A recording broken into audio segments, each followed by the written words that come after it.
For this week's episode, listener Claire from Los Angeles writes that she and her partner have been together for 2 years. But recently, she's begun to worry the spark is gone. And she's interested in how love changes over time. Are you supposed to feel like you've nested? Is that a good sign or a bad sign? So this week, we ask, can love actually last? Or does love inevitably settle in, hang around in a stained t-shirt, and get a little too comfortable? So I set out to write about the stages of a relationship. But after digging through the research, I discovered that unlike grief, with its denial, anger, bargaining, depression, and acceptance model, there's really no go-to stage theory for romantic love. But what I did dig up was really interesting. So let's look at the many permutations of love, including everlasting love, which, it turns out, doesn't just happen in fairy tales. So here are 3 schools of thought on the nature of romantic love. School of thought number 1, passionate versus companionate love. Now, you might also call this the old school model of love. The theory has reached the holy grail of research in that it's become common household knowledge. But is it true? Well, let's find out. In the 1960s, 2 pioneering social psychologists, Drs. Ellen Burscheid and Elaine Hatfield, started out in a field that was then thought of as an oxymoron, relationship science. But in 1969, they named the 2 stages of long-term love we're all familiar with. The first, passionate love, marks the beginning of a relationship. And in it, you have strong feelings of love and lust for your new partner. You walk on sunshine and annoy all your friends with your infatuation, and you're nourished somehow by your obsession with your beloved. And passionate love is thought to last anywhere from a few months to a couple of years. Next comes the second stage, companionate love, in which love settles in for the long haul. And here, the passion ebbs. Wisdom, care, and affection flow on, but it's more like a deep friendship. It's been described as a warm afterglow, with the emphasis on after. In other words, the honeymoon is over. And as nice as security and comfort are, companionate love sounds to a lot of people like a breakup cliche, like, I think of you as my best friend. So next is school of thought number 2, triangular love. Okay, so along comes Dr. Robert Sternberg.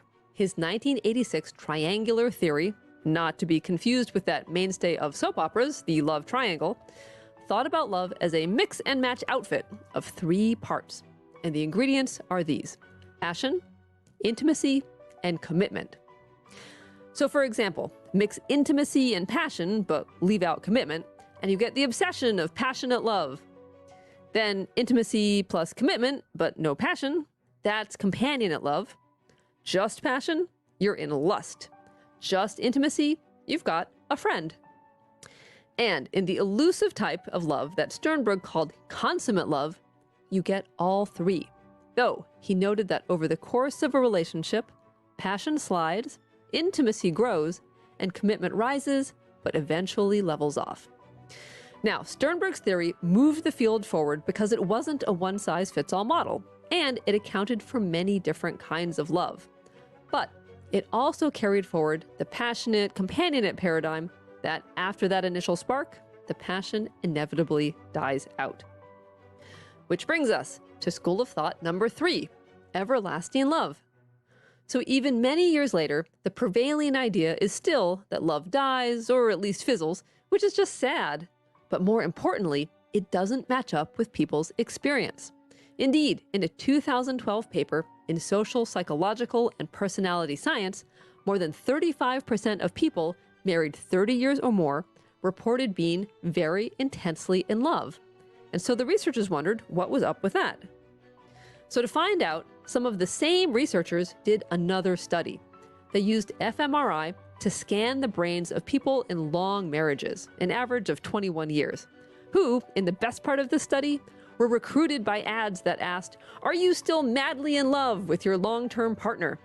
And who knew that study recruitment could be so adorable? Then, each participant had their brain scanned while they looked at photos of 4 different people. their partner, a long-term friend, an acquaintance they had known as long as the partner, and a new acquaintance. Now, what happened?